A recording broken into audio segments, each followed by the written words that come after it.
Saudari dan saudara yang terkasih dalam Kristus, selamat sore, berjumpa kembali dengan saya, Romo Paulus Waris Santoso, dalam seri Menyiapkan Tempat Bagi Tuhan. Hari ini, hari Rabu 23 Desember 2020. Persiapan kita sudah semakin dekat, dan seperti yang Anda lihat, saya meletakkan kitab suci di palungan. Jadi palungan di mana nanti Yesus akan lahir, kami letakkan kitab suci. Mengapa kitab suci? Karena pada mulanya adalah firman, dan firman itu kemudian menjadi manusia. Maka di awal, sebelum menjadi manusia, dia adalah sabda Tuhan, firman. Nah, sebelum kita lebih jauh mendalami pesan-pesan kitab suci dalam Ekaristi hari ini, mari kita memulai dengan doa malaikat Tuhan. Demi nama Bapa dan Putra dan Roh Kudus. Amin. Maria diberi kabar oleh malaikat Tuhan bahwa ia akan mengandung dari Roh Kudus. Salam Maria, penuh rahmat Tuhan sertamu, terpujilah engkau di antara wanita, dan terpujilah buah tubuhmu Yesus. Santa Maria Bunda Allah, doakanlah kami yang berdosa ini, sekarang dan waktu kami mati. Amin. Aku ini hamba Tuhan, terjadilah padaku menurut perkataanmu. Salam Maria, penuh rahmat Tuhan sertamu, terpujilah engkau di antara wanita, dan terpujilah buah tubuhmu Yesus. Santa Maria Bunda Allah, doakanlah kami yang berdosa ini, sekarang dan waktu kami mati. Amin. Sabda sudah menjadi daging dan tinggal di antara kita. Salam Maria, penuh rahmat Tuhan sertamu, terpujilah engkau di antara wanita, dan terpujilah buah tubuhmu Yesus. Santa Maria Bunda Allah, doakanlah kami yang berdosa ini, sekarang dan waktu kami mati. Amin.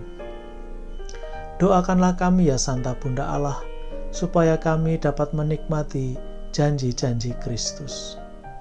Marilah kita berdoa. Ya Allah, karena kabar malaikat kami mengetahui bahwa Yesus Kristus Putramu menjadi manusia, curahkanlah rahmat-Mu ke dalam hati kami, supaya karena sengsara dan salibnya, kami dibawa kepada kebangkitan yang mulia, sebab Dialah Tuhan dan pengantara kami. Amin. Para saudara, Injil Lukas yang kita dengarkan hari ini bercerita mengenai kelahiran Yohanes Pembaptis. Kemudian, 8 hari setelahnya ada proses pemberian nama.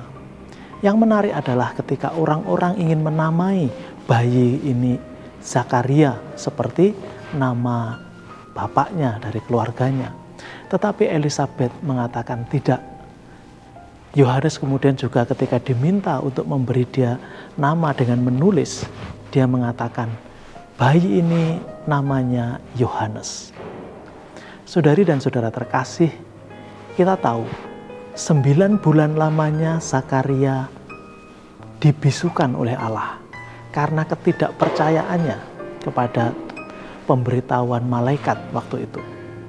Nah, sekarang dia telah belajar banyak. Dalam proses selama 9 bulan, dalam kesulitan, ketidakbisaannya untuk berkomunikasi, telah mengajari dia satu hal, iman. Iman, kepercayaan kepada Tuhan, kepada janji Tuhan, apa yang dia sampaikan melalui malaikatnya.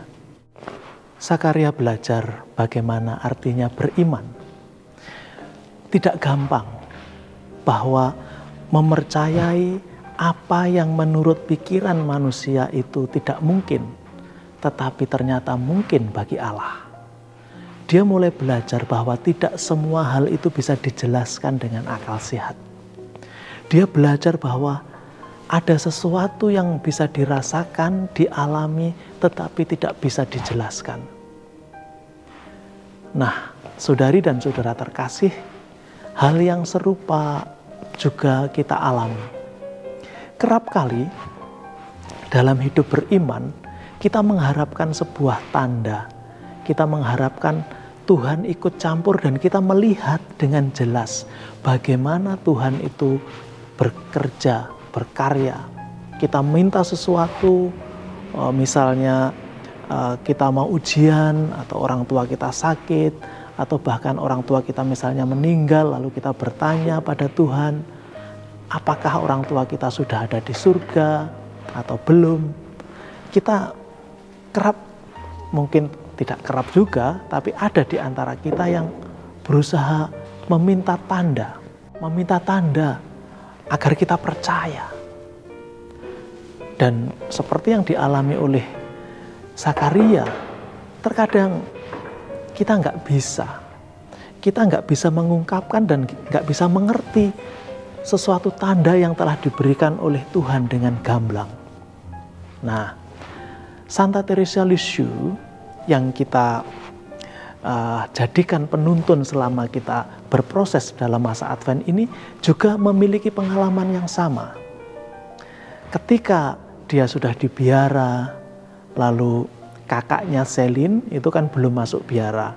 Selin menyusul kemudian bersama dengan Leonie, tapi Leonie kan masuk ke biara yang lain. Ayahnya sudah meninggal.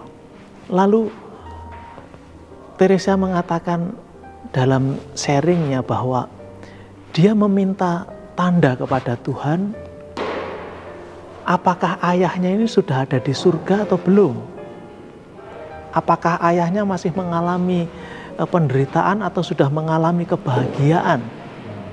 Nah, kemudian dia bercerita, ketika Selin akhirnya masuk biara, dia mengatakan, Tuhan, aku tidak memiliki lagi permintaan, keinginan yang jauh mengalami apa yang bisa aku rasakan. Engkau telah memberikan semuanya. Bahkan aku tidak berani mengungkapkan juga keinginan-keinginan masa kecilku. Engkau telah menunjukkan semuanya. Nah, saudari dan saudara terkasih, dalam hidup kita, sekali lagi, hal ini juga kerap kali terjadi. Allah yang menyertai perjalanan hidup kita dengan segala hal, dengan tuntunannya, dengan berkatnya, tapi kita tidak melihat atau kita tidak mampu melihatnya. Atau pengalaman yang lain adalah kita merasakan pengalaman Allah itu. Kita merasakan sesuatu yang hebat, yang besar terjadi. Tapi kita tidak bisa men-sharingkannya, kita tidak bisa membagikannya. Atau kalau kita sharingkan, kalau kita bagikan, orang lain akan mengatakan, mengada-ada, itu nggak mungkin, itu nggak benar. Lalu kita menyimpan sendiri. Saudari dan saudara yang terkasih, lepas dari apakah kita mampu men-sharingkan atau tidak, lepas dari apakah kita mampu melihat tanda-tanda yang diberikan Allah atau tidak, tetapi yang pasti Dia ada, Dia hadir. Sang Sabda itu akan menjadi manusia. 2 hari lagi kita akan merayakan Natal. Yang sekarang masih berupa Sabda Allah, nanti akan menjadi manusia, menjadi daging seperti kita manusia. Nah, saudari dan saudara terkasih, semoga ketika Yesus hadir menjadi manusia dalam hidup kita, Dia menemukan tempat yang pantas, tempat yang baik dalam keluarga kita, dalam hidup kita. Dan kita semua diubah untuk mengikuti rencana Allah. Nah, saudari dan saudara terkasih, hari ini sampai di sini, semoga kita semua selalu diberkati. Demi nama Bapa dan Putra dan Roh Kudus. Amin.